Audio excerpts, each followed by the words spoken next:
आवाज सर्वसामान्य जनतेचा या कार्यक्रमातून आपण आज जुन्नर तालुक्यातील तांबे या गावामध्ये आलेलो आहोत. शिवेचीवाडी या ठिकाणचे रहिवासी बाळू पारधी हे ग्रामपंचायत सदस्य 15 वर्ष होते. त्यांची आज आपण सविस्तर अशी मुलाखत घेणार आहोत. जिल्हा परिषद पंचायत समितीच्या निवडणुका ह्या पुढ्यात आहेत. त्यांच्याशी आपण सविस्तर चर्चा करणार आहोत. या भागातील कल कसा आहे आणि कशा पद्धतीने ह्या भागातून उमेदवार निवडून दिला जाणार आहे, आपण हे त्यांच्याकडून सविस्तर जाणून घेणार आहोत. चला तर आपण त्यांच्याशीच चर्चा करू. वास्तविक त्यांच्या शेतामध्ये आपण आलेलो आहोत. आपल्यासोबत आहेत बाळू पारधी, तांबे या गावचे माजी सदस्य, ग्रामपंचायत सदस्य. ते माझ्या समवेत आहेत. आपण त्यांच्याशीच सविस्तर बोलणार आहोत. साहेब नमस्कार. नमस्कार. तुमचं नाव सांगा पहिलं. माझं नाव बाळू माझं पारधी, राहणार तांबे, शिवेचीवाडी. बरं, सध्या काय करता तुम्ही? मी शेती काम करतो सध्या. बरं, तुम्ही 15 वर्ष सदस्य होते असं आम्हाला समजलं. हो, मी 15 वर्षे सदस्य होते. आमचे वडील 35 वर्ष सदस्य होते. ग्रामपंचायत ओपन झाली तेव्हापासून तर आतापर्यंत. बरं, म्हणजे हा प्रशासकीय तुम्हाला अनुभव आहे. हो. तर काय सांगाल आता ग्रामपंचायती मध्ये आता जे राजकारण होतं किंवा हे होतं, तर काय तुम्ही काय सल्ला काय द्याल त्यांना? तर सल्ला असं देणार का, आपण जनमानसात असतो त्याच्यामुळं आपण करू शकतो राजकारणाच्या विरहित काही कामं करू शकतो. हो. बरं, मला आता एक सांगा, जिल्हा परिषद पंचायत समितीच्या निवडणुका ह्या पुढ्यात आहेत आणि देवराम शेठ लांडे यांची सुनबाई माई लांडे ह्या आता रिंगणामध्ये आहेत सध्या. परत तिकडनं सुनीताताई बोराडे आणि इतर महिला ह्या देखील रिंगणामध्ये आहेत. तर आपण कुणाला पाठिंबा द्याल, कुणाला पसंती द्याल?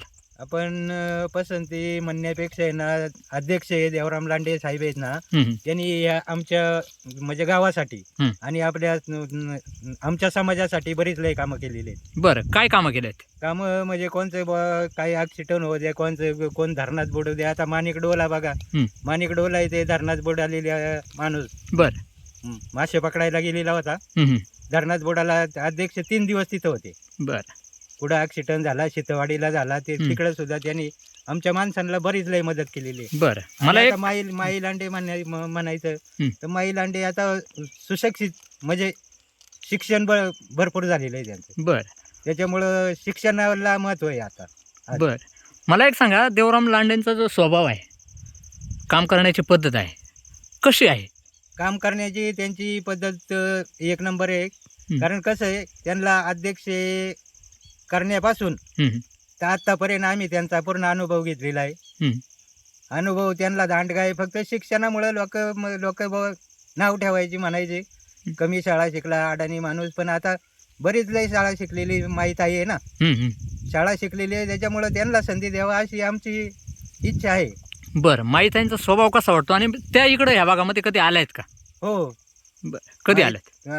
आता 15 दिवस झाले, तेव्हा आमची 2 वेळा भेट झाली इथं गावात. बरं, काय कामकाजाची पद्धत कशी वाटते? त्यांच्या पावलावर पाऊल ठेवून काम करतील का काय? हो, त्यांचे शिकवण अध्यक्षांची आहे ना, त्याच्यामुळं काम एक नंबर करणार ते. बरं, लांडे साहेबांनी तुमच्या गावामध्ये, तुमच्या भागामध्ये काय कामं केली आहेत? आमच्या गावामध्ये रस्त्याची झाली, पुलाचं झालं आणि पिकअप शेड झालं. आमच्या वाडीत इथं आमच्या ठाकरवाडीत अंगणवाडीचं काम झालं. बरं, कामं झालेली आहे त्यांची. मला एक सांगा, आता विरोधी जे सुनीताताई बोराडे आहेत, यांच्याकडे कसं पाहता तुम्ही? तर सुनीताताई बोराडे यांच्या कामाचं काय आपल्याला नक्की नाही सांगता यायचं, कारण ते नवीन आहेत. बरं, नवीन म्हणजे बा ते कसं आहे, वारस नाही ना, म्हणजे मागं कसं राजकारणाचा वारसा पुढं पाहिजे ना. ओळखता काय तुम्ही त्यांना? ओळखतो तसं, येता जाता बा जुन्नरला इकडं तिकडं दसक्रियाला कार्यक्रमात गेल्यावर असतात ते कुठं. मला एक सांगा, आता जो त्यांच्या वाढदिवसाच्या कार्यक्रमाच्या दिवशी जो घटना झाली, म्हणजे लांडे साहेबांची, ते बरोबर, हा जो अपघात घडला, याचा परिणाम ह्या निवडणुकीवरती, म्हणजे त्यांच्या त्या निवडणुकीवरती होईल का असं वाटतं का तुम्हाला? निवडणुकीवर त्याचा परिणाम काही होऊ शकत नाही. कारण काय झालं, हे आपल्या पश्चिम पट्ट्यात आहे ना, हे बरेच लय राजकारणी माणसं आहेत.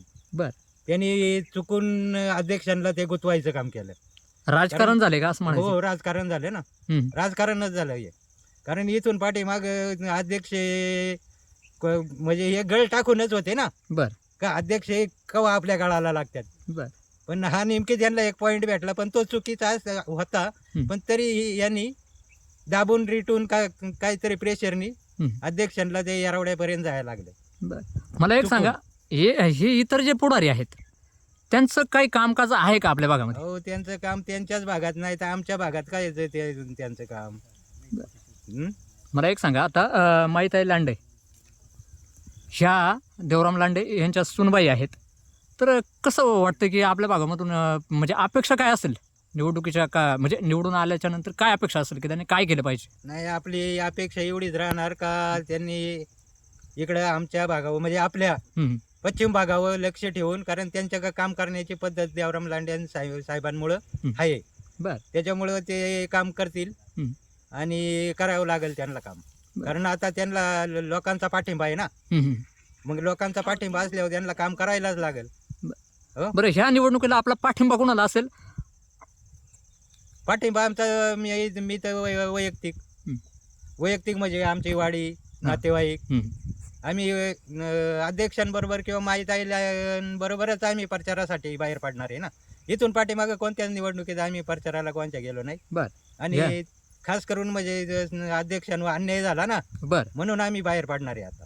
त्याचा वचपा काढणार आहेत का या निवडणुकीत? त्याचा पूर्ण वचपा या कार्यकर्त्यांचा, आपल्या पश्चिम पट्ट्यातल्या कार्यकर्त्यांचा वचपा या काढण्यासाठी निवडणुकीच्या माध्यमातून काढणार आहेत? हो. आणि आम्ही म्हणजे आमचे नातेवाईक असतील, पाहुणे माणसं, बरं. आम्ही सगळ्यांबरोबर चर्चा केलेली आहे ना या बर बाबतीत. हां हां हां. कारण काय झालं त्या वाढदिवसाच्या वेळेस बर हं. यांनी या पुढाऱ्यांनी हं. आमच्या माणसांना फसवलं असं असं माझं मत आहे. बर आमचा समाज पुढं केला, पण समाज म्हणून ते नाही.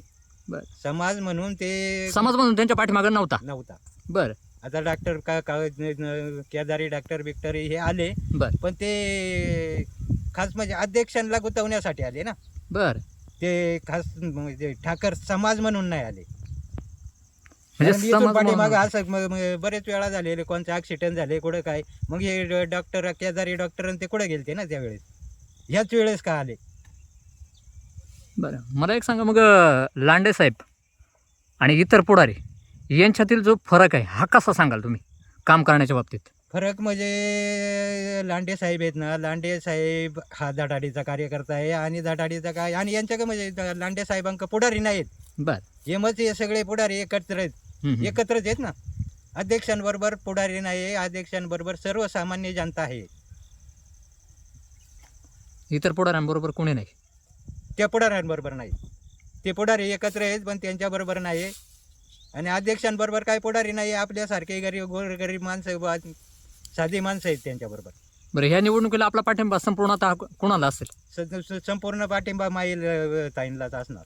धन्यवाद दादा. आणि त्यांचं पूर्ण काम आम्ही प्रचाराच्या माध्यमातून करून दाखवणार. ओके.